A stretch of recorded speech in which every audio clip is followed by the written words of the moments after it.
to make our writing more concise. We don't just want to say the same word over and over and over again.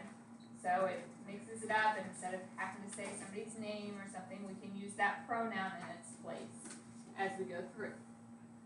So take a second, look at each of these. This is on, remember I did give you guys slides handouts yesterday? This is on there. So I printed a few days worth of those slides when I gave them to you. What's wrong with the first one? Doesn't really sound wrong, does it? Okay. I'm talking about team. Is team singular or plural? Singular. Team is one thing. When I look at my pronoun there, what's wrong? What's true about there? Is that singular or plural? Plural. These things don't match up. Okay, your pronouns are singular and plural. So your singular is the she, her, hers, he, him, his. It's plural is when you're talking about they, them, and their. Right? Because my subject is singular, I have to pick a singular pronoun. Now, team, that's not male or female. It's a thing. So what would I have to use? What would I replace this with? It's. So the team nominated its goalie, the most valuable player.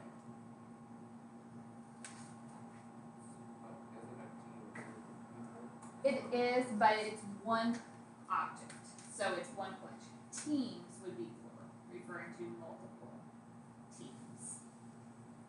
So there are collective nouns. By saying team, you're not referring to a group of people. The thing. So it's like a flock, a team, those collective nouns, they can still be singular or plural. It's just one collection makes it singular. That's a good question. Okay. What about number 2? My friends and me took the train downtown. He should be on. Okay, why? Because it makes sense if you would say, I took the train downtown, not me. Okay. It's because this pronoun is part of the subject. So if you're in the subject, it has to be like I, we, she, he, it. The other place pronouns can be used is as an object. You guys know what an object is? The thing receiving the action. And so if it's receiving the action, if it's the object, that's when you would say me or us or like her, him, those words. All right, number 3. Her and I worked on the group project together.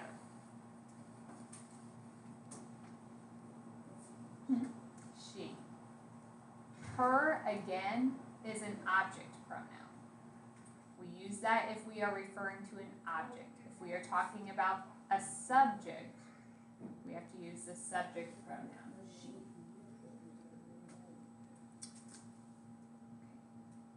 The crowd pushed Caesar and I onto the stage. Now, I don't know about you, when I read that one, it doesn't sound wrong.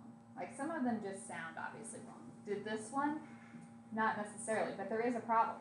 Do you know what it is, Sully? It's me for the same reason that the others are I and she. It's me. Yes. Because you wouldn't say they pushed I on the stage. You said me. Right, it's because it's that object. The verb has already happened, pushed. So if you think about pushed I or pushed me, since it's the object, you have to go with the me there. All right. How did we do on those? Did you find the mistakes, or some of them anyway? Okay. So we kind of talked about these things here. But pronouns, we have our singular, we have plural. We also have to watch if we're talking about male, female, or objects. On the ACT, okay, ACT is like not trying to offend anybody, but they follow grammatical rules. So they and them are going to be plural pronouns only. Okay, you will not see it used in any other sense, even though political correctness, we have that option. On ACT, they follow grammatical rules. So if you are saying, can't think of a good example now, but if you only use that if you're talking about more than one thing. If you are saying, like, just talking about a singular item, you might have to say him or her, or she or his, those kinds of things. With our pronouns, we talked about the subject versus the object. We haven't talked about possessive, but that is another thing. So subject, that means it's most of the time before the verb, the subject of the sentence. That's when you're doing the I, we, you, she, he, it, they. Object is receiving the action, so it's after the verb. That's your me and us, those kinds of words. Possessive, what does possessive mean? Yeah, something owns it. So that's like the my, mine, our, ours, you, your, yours, her, hers, those kinds of words. So take a few minutes and see if you can identify what's wrong with these sentences.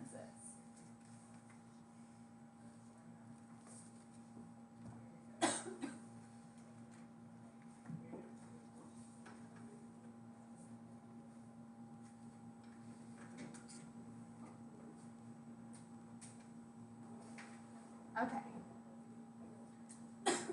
So, no one took her warning serious.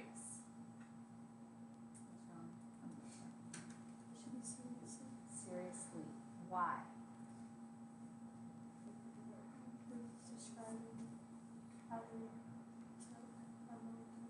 Yes.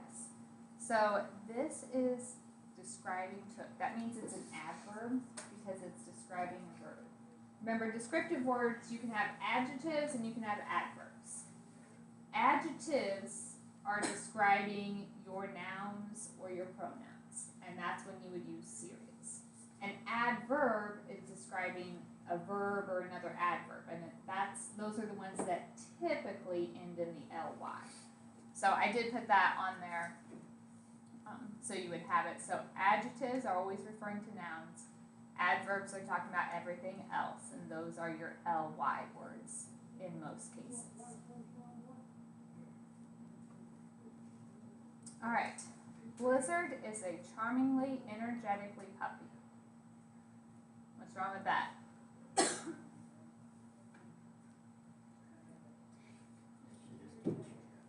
Right. Why? It's describing a noun. It's describing the puppy. Puppy is a noun, so it's an adjective here. That doesn't get the ly.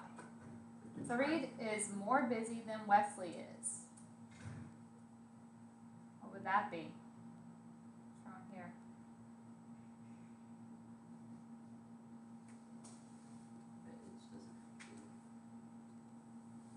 It would be easier to say that it was busier, but I don't know if it's really grammatic. Okay. Yes, I agree with that. So, more busy. Remember your comparative and superlative forms, those things when you're comparing two things. This, we would say, busier. So your comparative words, that's when you're typically adding the ER onto the end, like you are happier. When you are comparing two things, that's what you do. When you're comparing three or more things, that's a superlative. So you would say like busiest, happiest, those words. All right. Laura was the beautifulest girl at the prom. That's obviously not right. What should that be?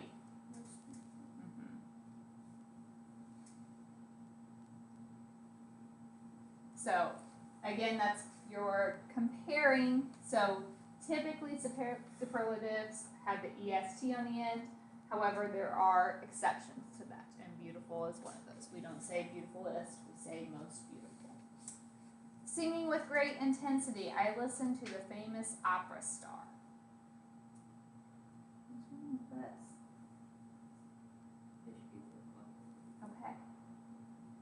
The singing with great intensity should be at the end. And then after star should be who was.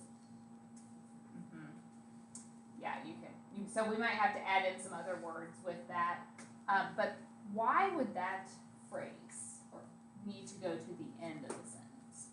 Well, it doesn't really make sense at the beginning. I thought that, but then I thought that there's a lot of times too, there's one half of the sentence to the other half. Mm-hmm.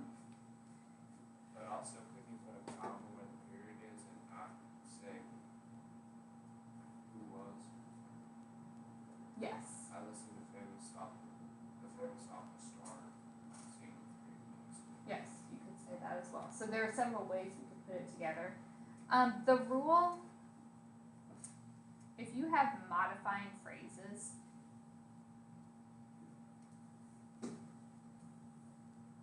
so that's kind of like the adjectives are describing word, a phrase that's describing something. You typically put those close to the word they're modifying. Okay, the singing with great intensity, that is describing the opera star. So it belongs by that.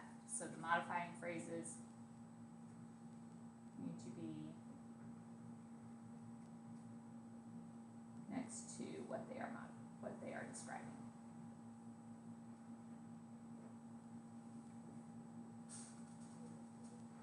It makes your writing more clear. All right, ethanol is commonly mixed with gasoline, typically made from corn. What's wrong with that? Parentheses should go after ethanol. Okay. You may not know what this means, but is gas typically made from corn? No. When you put this modifying phrase next to gasoline, it sounds like we are describing the gasoline. The gasoline is not the thing that's made from corn. That's the ethanol. So that phrase needs to go next to the ethanol for the same reason. It's describing, it's a modifying phrase, so it needs to be next to the thing it's modifying. So you could also put it in front of it, correct?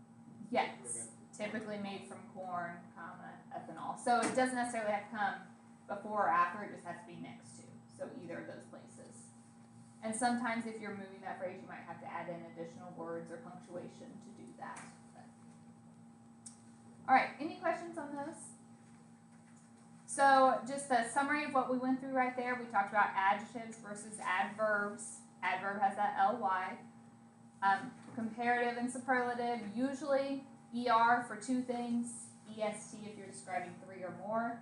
But there are those special cases where we use more or most instead. So that does happen sometimes. So now I have, we're not going to start that one, a passage.